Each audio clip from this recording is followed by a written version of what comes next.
Hello welcome back to me సేవ madam channel. అందరూ ఎలా ఉన్నారండి? ఈ రోజు అయితే కనుక కరెంట్ బిల్ని మీరు మీ మొబైల్లో ఎలా కట్టాలి, అలాగే కరెంట్ బిల్లుకి వచ్చిన కొత్త యాప్ ఏంటి, వీటి గురించి ఈరోజు మనం తెలుసుకుందామండి. ఎవరైతే సబ్స్క్రైబ్ చేయకుండా చూస్తున్నారో ప్లీజ్ సబ్స్క్రైబ్ మై ఛానల్ మీ సేవ మేడం ఛానల్. ఒక లైక్ ఇచ్చారనుకోండి, నాకు తెలిసిన విషయాన్ని మీ వరకు చేరవేయగలుగుతాను అనమాట. అయితే చాలామంది ఇదివరకు కరెంటు బిల్స్ని మీ ఇంట్లో ఉండే గూగుల్ పే నుంచి, ఫోన్పే నుంచి, పేటిఎమ్స్ నుంచి కట్టేసుకునేవారు కదండి. అయితే ఈ లాస్ట్ మంత్ నుంచి కూడా ఫోన్పేలోని, గూగుల్ పేలోని వేటిలో కూడా కరెంటు బిల్ అవ్వట్లేదు అనమాట. ఎందుకంటే ఆర్బీఐ వాళ్ళు దాన్ని బ్యాన్ చేశారన్నమాట అండి కరెంటు బిల్స్ని.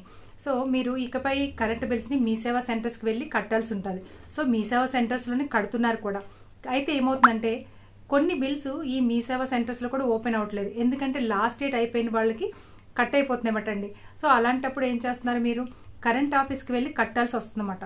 సో కరెంట్ ఆఫీస్కి వెళ్ళి మళ్ళీ కట్టడం చేయడం అన్నది కొంచెం ప్రాసెస్ కనుక మీకు అలాంటప్పుడు ఈ యాప్ను ఓపెన్ చేసి మీ మొబైల్లో మీరే కరెంటు బిల్ని ఫైన్తో సహా కట్టొచ్చు అన్నమాట అండి. సో అది ఎలాగో ఏంటో అన్నది నేను వీడియో చేశానండి. చివరి వరకు ఎవరు స్కిప్ చేయకుండా చూడండి.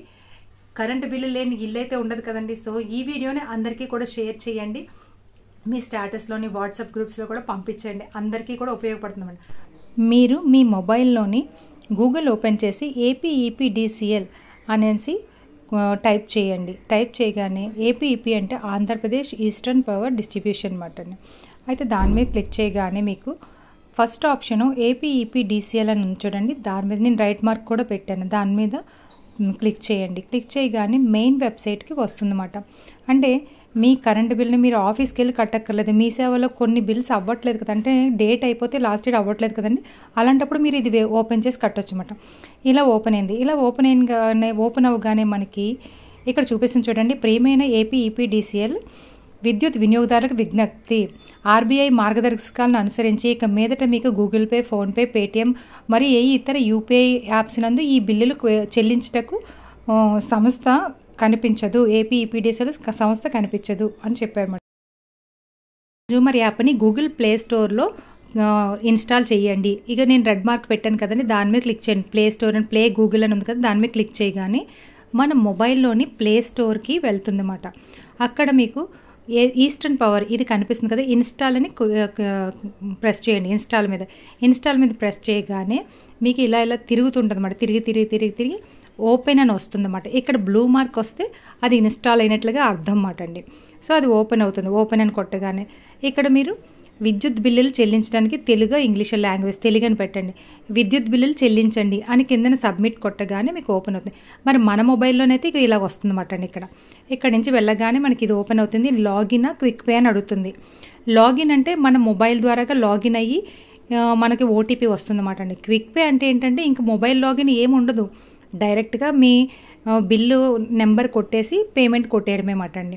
ఇక ఇలా అడుగుతుంది మీ సర్వీస్ నెంబర్ నమోదు లేకుండా, అంటే మనం లాగిన్ అవ్వకుండా కూడా సర్వీస్ నెంబర్ కొట్టి అక్కడ సబ్మిట్ అని అనగానే మన బిల్ అమౌంట్ అడుగుతుంది. ఆ బిల్ అమౌంట్ క్లిక్ చేసిన వెంటనే పేమెంట్కి వెళ్ళిపోతుంది.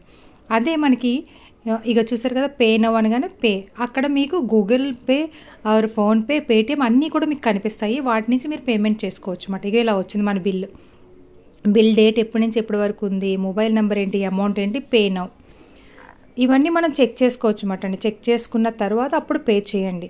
ఇక్కడ అమౌంట్ డైరెక్ట్గా రాకపోతే మీ బిల్లులో ఉన్న అమౌంట్ని మీరు టైప్ చేయాల్సి ఉంటుంది. మొబైల్ నెంబర్ ఇవ్వండి. మీ మొబైల్ నెంబర్ ఏదైతే అది ఇవ్వండి. ఆధార్ లింక్ అయింది ఇవ్వాలని ఏం లేదండి. మీ మొబైల్ నెంబర్ ఇచ్చి మీ పేరు, మీ డేటు, అదే మీ బిల్ డేట్ అవన్నీ చెక్ చేసుకొని అక్కడ పే నవ్వనగానే పేమెంట్ అవుతుంది. మరి లాగిన్ ద్వారాగా చేయాలంటే కనుక మీకు లాగిన్ అయితేనే మంచిదండి. ఎందుకంటే మీ మొబైల్లోకి ఓటీపీ ద్వారా లాగిన్ అవుతుంది కదా, మీరు ఎప్పుడు ఓపెన్ అయినా సరే ఆటోమేటిక్గా మీకు ఆ డీటెయిల్స్ అందులో సేవ్ అయిపోయి ఉంటాయన్నమాట అండి. క్విక్ పే అంటే కనుక సేవ్ అయ్యి ఉండవన్నమాట. ఇక్కడ చూసారుగా ఎంటర్ మొబైల్ నెంబర్, మీ మొబైల్ నెంబరు చేసి సెండ్ ఓటీపీ అనగానే ఓటీపీ వస్తుంది. ఆ ఓటీపీ వేయగానే లాగిన్ అయిపోతుంది అన్నమాట. ఇది ఈజీ మాట అండి. మొబైల్ నెంబర్తో లాగిన్ అయ్యి పెట్టుకోండి. నెక్స్ట్ మంత్ మళ్ళీ మీరు ఇలా ఓపెన్ చేయగానే మీ బిల్లు అన్నీ కనిపిస్తాయి సేవ్లో, మీరేం టైప్ చేయక్కర్లేదు అన్నమాట. సో ఇలా చేసిన తర్వాత ఇక్కడ మళ్ళీ లాగిన్లోకి వెళ్దాం. లాగిన్ మొబైల్ నెంబర్ ఓటీపీ వేసిన తర్వాత అప్పుడు లాగిన్లోకి వెళ్ళి మీ సర్వీస్ నెంబర్ కొట్టండి. సర్వీస్ నెంబర్ కొట్టగానే మీకు అప్పుడు ఇక ఈ ఆప్షన్స్ అన్నీ కనిపిస్తాయి అన్నమాట. ఈ ఆప్షన్స్లో మనకి బిల్ పే, సెకండ్ది బిల్ పే మీద క్లిక్ చేయగానే మనకి సర్వీస్ నెంబర్ అడుగుతుంది. ఆ సర్వీస్ నెంబర్ని మనం అంటే మీ బిల్లు చూసి కొట్టండి. మీరు మామూలుగా 6 నెంబర్స్ అలా కాదండి. మొత్తం బిల్లులోనే ఉన్న సర్వీస్ నెంబర్ అంతా కూడా టైప్ చేయాల్సి ఉంటుందన్నమాట అండి. అలా టైప్ చేసిన తర్వాత మీ వివరాలు అన్నవి కింద కనిపిస్తుంది. వాటిని మీరు చూసుకొని కరెక్ట్ అని అనిపించిన తర్వాత ఇక్కడ చూసారు కదా బిల్ అమౌంట్ 0 వచ్చింది. సో అంటే ఇది ఆల్రెడీ కట్టేసి ఉన్నారు కనుక వీళ్ళు బిల్ అమౌంట్ 0 వచ్చింది. లేకపోతే కనుక అక్కడ బిల్ అమౌంట్ చూపిస్తుంది. పే బిల్ అని అనగానే అక్కడ మళ్ళీ మీ గూగుల్ పే, ఫోన్పే ఇవన్నీ కూడా మీకు యాడ్ అవుతాయి. రీకనెక్టింగ్ ఆర్ అడ్వాన్స్ పే లేకపోతే రీకనెక్షన్. అంటే రీకనెక్షన్ అంటే మీరు ఫైన్ కడుతున్నారా అని అర్థం అంట. మరి ఈ వీడియో నచ్చితే లైక్ చేయండి, షేర్ చేయండి, సబ్స్క్రైబ్ చేయండి. మీ వాళ్ళందరికీ ఇది పంపించండి.